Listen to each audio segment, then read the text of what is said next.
Nếu các bạn là người đang chuẩn bị muốn xây nhà hay là làm một công trình, cũng như các bạn đang là sinh viên ngành kiến trúc, thì đây là những video các bạn đáng để xem. Mình kinh nghiệm gần 30 năm làm cả ngàn công trình lớn bé, và mình thống kê lại mình thấy đúng tại sao mình lại phải nói cái chuyện cái vấn đề là quy trình thiết kế nó quá phổ biến trong cái năm 2005 này. Bởi vì năm này cái máy nó giúp cho người thiết kế rất là nhiều, cho nên mình muốn quay lại mình thấy là như vậy thì quay lại là mình phải giỏi cái căn bản. Bởi vì cái căn bản là cái mà cái máy nó không đủ tư duy, nó không được trí khôn mà nó gây mình được.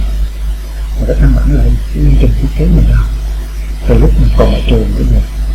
vẫn là 3 bước. Đầu tiên là từ lý tưởng thì mình vẽ tay, rồi sau đến bước 3 mình mới đi vẽ máy để mình kiểm tra là cái sự hài hòa về màu sắc và cái đường nét tổng thể. Ba cái đó không thể thiếu và đan xen với nhau để đảm bảo rằng có cái thiết kế tốt. Và ba cái đó khi ra trường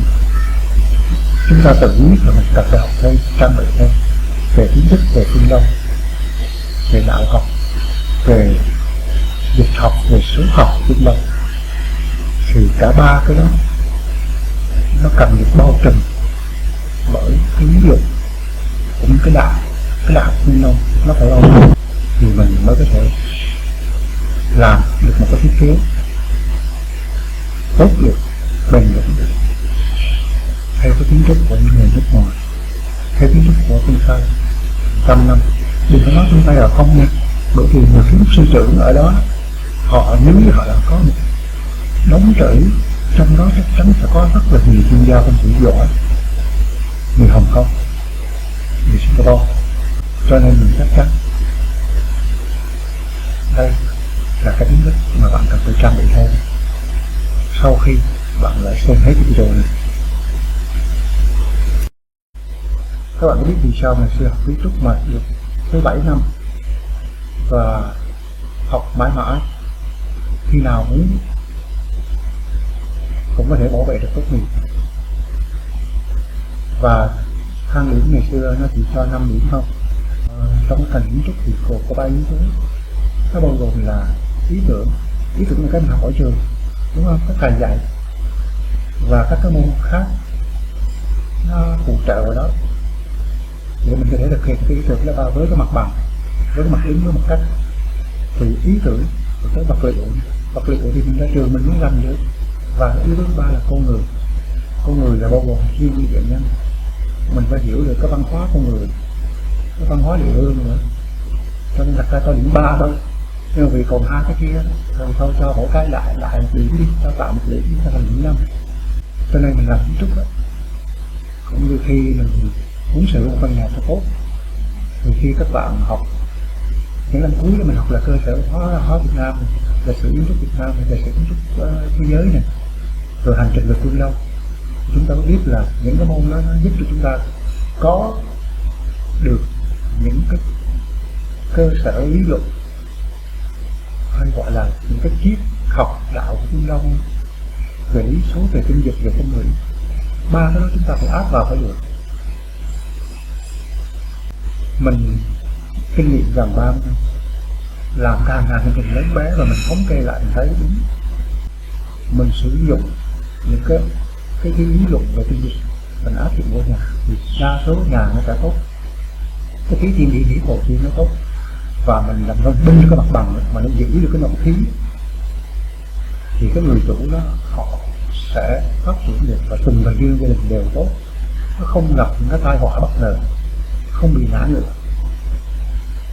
Như là những gần đây các bạn có thấy những ngôi nhà lâu đài lớn,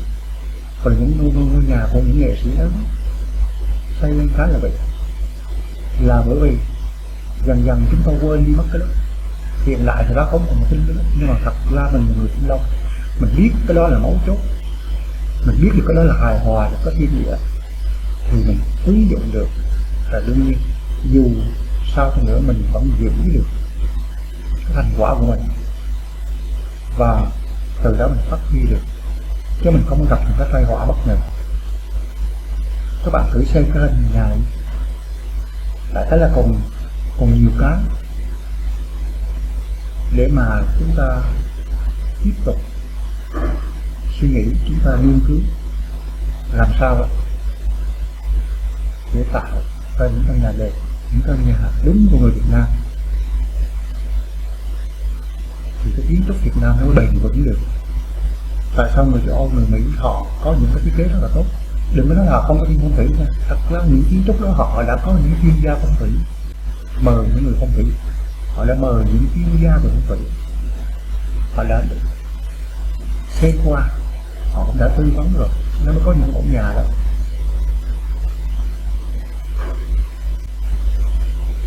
Cho nên những cái mẫu nhà đó nó tồn tại rất là lâu và người ở trong nó dễ phát triển.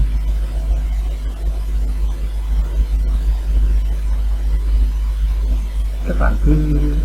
thôi để bây giờ mình dành thời gian cho quý vị coi cái căn nhà.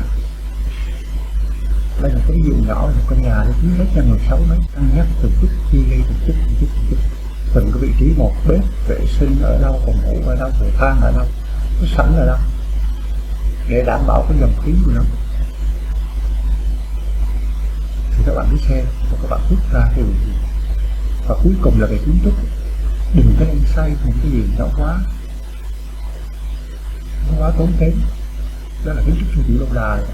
chúng ta phải tinh gọn nó lại, mình không cần phải điều chỉnh nhiều hồ ly, nhiều đáp ứng như vậy, chỉ cần đơn giản như này. Đây là cái sự sang trọng. Tuy là mình lấy từ quá khứ, mình lấy từ những cái điểm mình gọi là sao chép quá khứ, nhưng mà sao chép nó phải có sự lịch sự, có sự nhã nhặn của nó, vừa phải thôi. Cái gì bỏ được mình bỏ bớt ra, thì chúng tạo thành một cái tác phẩm mà có thể là người Tây,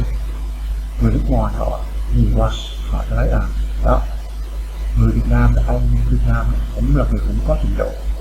chứ không phải ông là một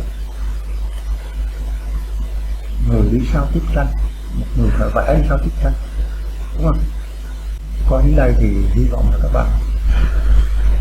sẽ dành cho chút ít thời gian để mà xem hết cái video và nghiền ngẫm cái kiến trúc, đặc biệt là mặt bằng. Thì các bạn thấy vì sao những cái mặt nhà mà không có cái mặt bằng giữ được cái nội khí như thế này, thường những cái nhà này là bất ổn, chắc chắn là bất ổn.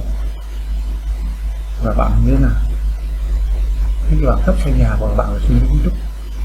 bạn nên trang bị kiến thức gì và bạn biết cách làm như thế nào để có cái bằng tốt chưa? Mình hy vọng video này giúp ích cho các bạn vấn đề đó. Bye nha, hẹn gặp lại các bạn ở video tới. Thank you.